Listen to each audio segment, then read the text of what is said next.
welcome back. Well, today I have investigator David Weiss with us, who's with the Orange County Sheriff's Department. And right now is a high time for scams online. And so I thought I would have David here to talk to us a little bit about some of those scams. Well, David, thank you for joining us. Thanks for having me. I appreciate it. So as I mentioned in the intro, we've got scams out there, and a lot of them are done through email and a variety of other ways. So can you kind of walk us through some of the various scams that we should be on the lookout for, and starting with, something that is kind of tied to our heart, more of on our emotion side of things? Absolutely. I could say, if I could drive one point home, and I'll say this at the beginning and at the end as well, don't trust, always verify. Scams always operate on this need to change people's rational decision-making and prey on people's emotions. This can come on a variety of forms, relationships that are developed distance over the internet, the idea that there's a sense of urgency involved, like you need to act now or this deal is going to be gone forever kind of thing. Or even a sense of compassion or care for someone that may be appearing to be in need. Okay. Now, would this be done more on an email basis or over the phone? We're seeing a trend less on phone type scams. A lot of these now are digital just because it's easier and they can target more people more quickly. So I would definitely be wary of emails from people that are either unknown or even times from people that you do know. And I would say the best way to combat that is to just pick up the phone and contact that person directly rather than being quick to hit that reply button. Yes, well, many times we do hit that reply button, or there's a link of some kind, and then that isn't necessarily a scam, but could be malware. Absolutely. There are a couple of things you can do to check and to increase your security. One of the things you want to do is look at some peer-reviewed sources. So the old adage of if it seems too good to be true, it generally is still rings true here. Fortunately, because of the internet, we also have resources in the form of Google reviews, we have Yelp reviews, we have Better Business Bureau reviews. And even if that doesn't necessarily appear in any of those searches, something you can do is even just type the scenario into the Google search bar. And if it's a scam, it's likely that somebody else has also encountered a similar circumstance, and you'll be able to read people describe that online. One other thing that I'd like to point out too is that legitimate websites nowadays use a secure form of addressing. So traditionally there was the HTTP : and then www.fieldnocompany.com. Now there's a secure form, so it's the HTTPS.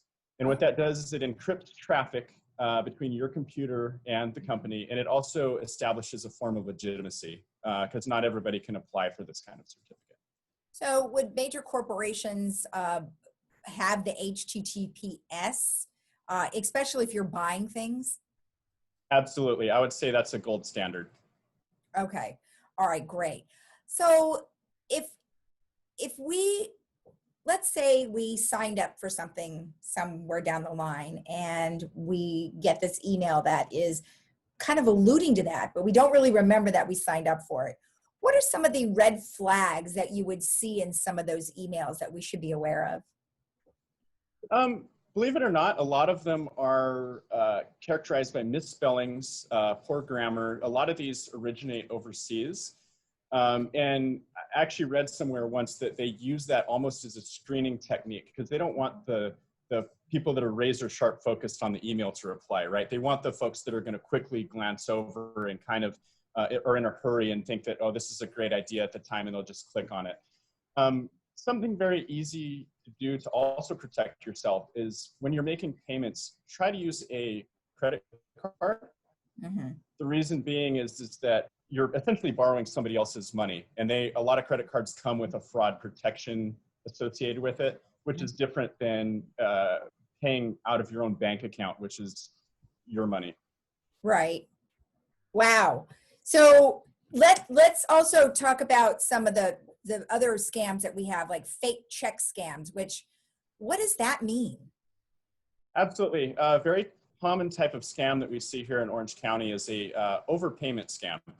A lot of these originate on Craigslist or eBay or some of these other service-oriented type sites where somebody creates an account and will either make us a payment or offer some kind of service, and they receive a check for a significantly more than the amount that was offered. And the scam goes like this. You deposit the check, and then I send you an email and say, hey, don't worry about it. Just pay me the excess, and we'll call it even.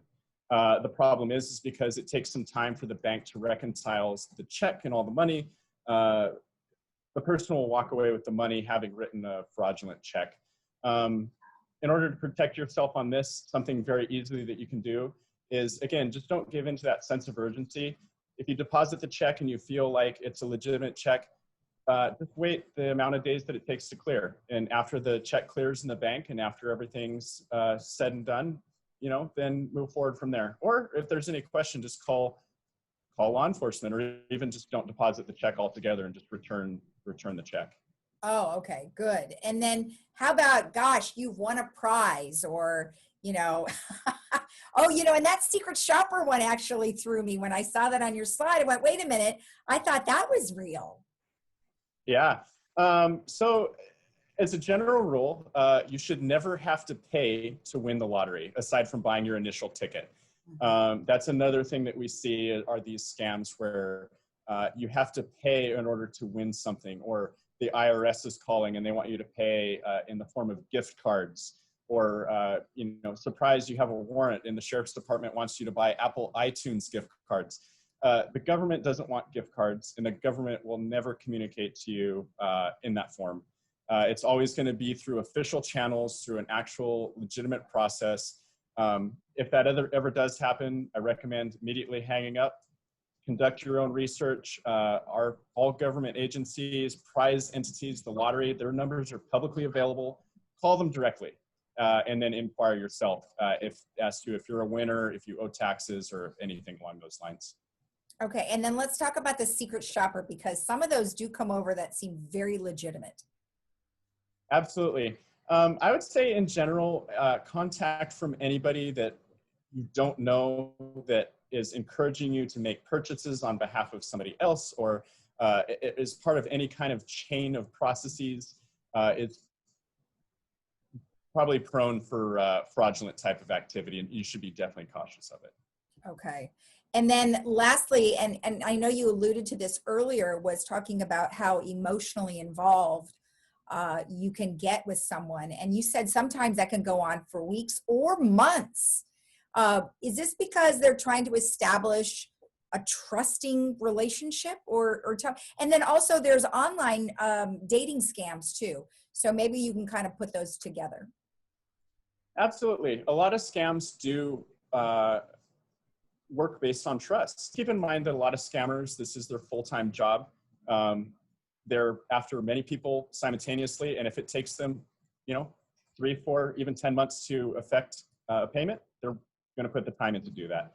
I would say, in light of this, speak with your friends, your family, or even a trusted mentor, or worst case, best case scenario, speak with law enforcement and just describe your situation and try to get other people's advice.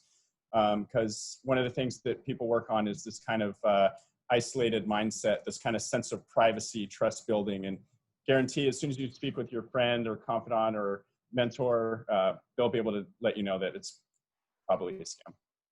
And then help me understand the Google social media search. We were talking a little bit offline. How does that work, and how can someone do that? Google has a tool called a reverse image search. Investigators use this tool. It's an open source tool that's also available to the public. Essentially what it does is, rather than typing text into the search bar, you can upload an image. And then Google will use its computer algorithms to search the internet for similar types of pictures. Okay.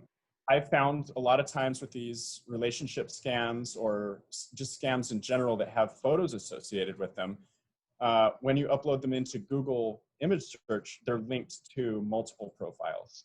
And that's always going to be a red flag. Wow. You know, thank goodness we have something like that, especially if, you know, with the world of social media and the online dating as well. I mean, many of our residents are doing that as well. And so you have to be really careful. So in closing, what are some thoughts? Some thoughts, again, circling all the way back to the beginning, don't always trust, always verify. Just know that law enforcement's always available.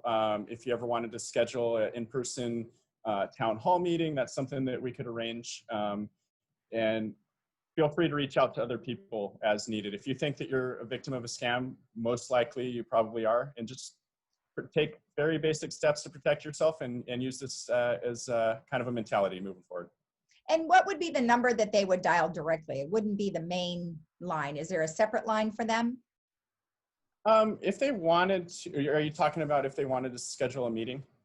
No, because, well, the town hall meetings we probably aren't doing right now because of the whole COVID thing. However, Sure. if somebody does think that they have a scam they're dealing with, who do they call? So that's kind of the number I'm looking for. Oh, sure. The Sheriff's Department has a non-emergency dispatch line. That phone number is 714-647-7000. And then if you follow the directory prompts, I think it's options 1, 9, and then 1 to speak to a dispatcher. You can have somebody come out and speak with you. Okay. Now, do they have to physically meet with you, or can they talk to you over the phone? No, if they did want to meet over the phone, that's also an option too. They would probably initially set up a request, and that would get routed to our fraud division where you get to a callback. All right, perfect. Well, thank you so much. We really appreciate you taking the time, and happy holidays to you. Happy holidays. Thanks. Thank you. And we'll be right back after this.